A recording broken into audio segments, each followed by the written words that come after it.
All right, how's it going, everybody? Manny here, Skretas Family Cymbal Company. And this is just kind of an off-the-cuff video. Just wanted to quickly talk about a cymbal that I have that kind of blows my mind in certain ways, and I've been thinking about it recently. It's this one right here, 14-inch old stamp 1K, and it's only 455 grams. So, like,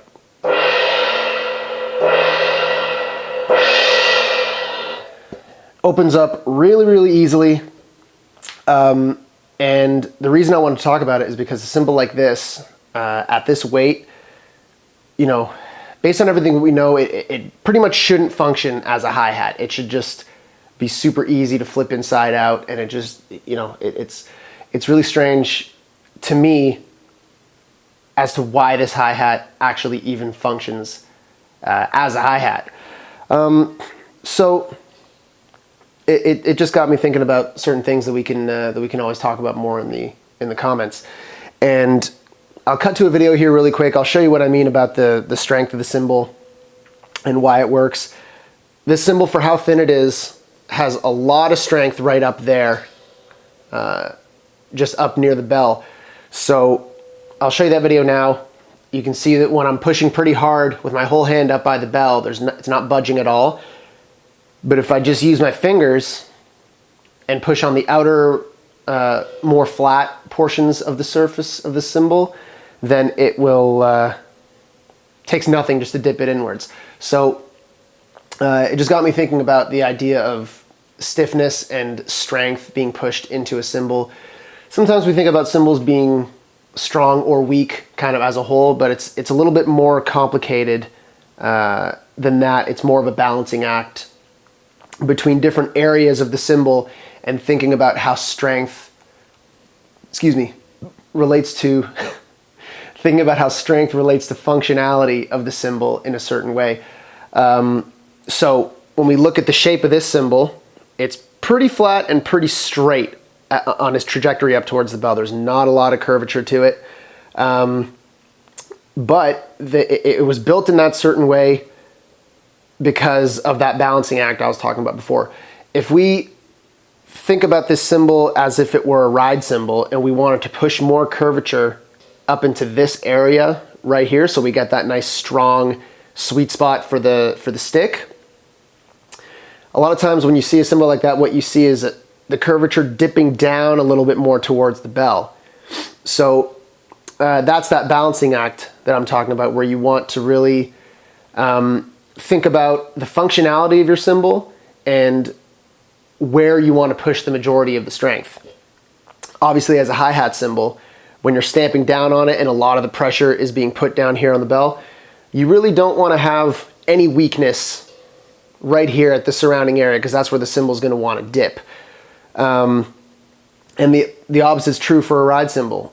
You know, usually if you have more strength right here in the sweet spot playing area, sometimes it's okay to have a little bit of softness towards the edge and these other areas, which is funny because that's what the cymbal naturally wants to do anyway. Any area that you push up, say right here, the surrounding areas are going to naturally want to move down when you do that, and vice versa. So the masters at the Turkish factory all those years ago definitely knew what they were doing when they were able to make a cymbal this thin function as a hi-hat that you can stamp on pretty hard. But also, check it out. With basically no effort at all, I can push down and dip this cymbal in this area that's closer to the edge.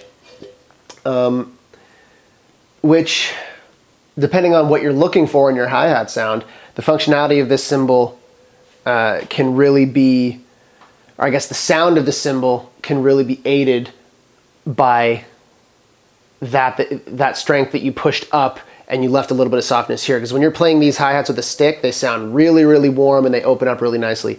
If there was more stiffness pushed here towards the edge, you would get a little bit of a harsher sound here towards the edge, and you would get dipping downwards when you played with your left foot. So it's just a little bit of an interesting cymbal. So that's what we as cymbal smiths have to take into account. sound is obviously the most important thing. But when we're building a shape of a cymbal, we have to think about how the cymbal will be used.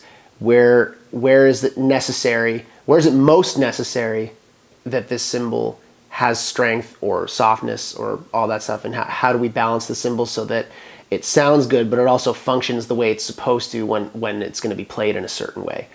So that's just a really cool thing that's been rattling around in my brain, looking at the cymbal over time and being boggled by how well it works despite it being so thin. So yeah, talk about it in the comments. I will clip at the end of this video just the sound of this cymbal as a top hi-hat so you can see how warm and soft and beautiful it sounds without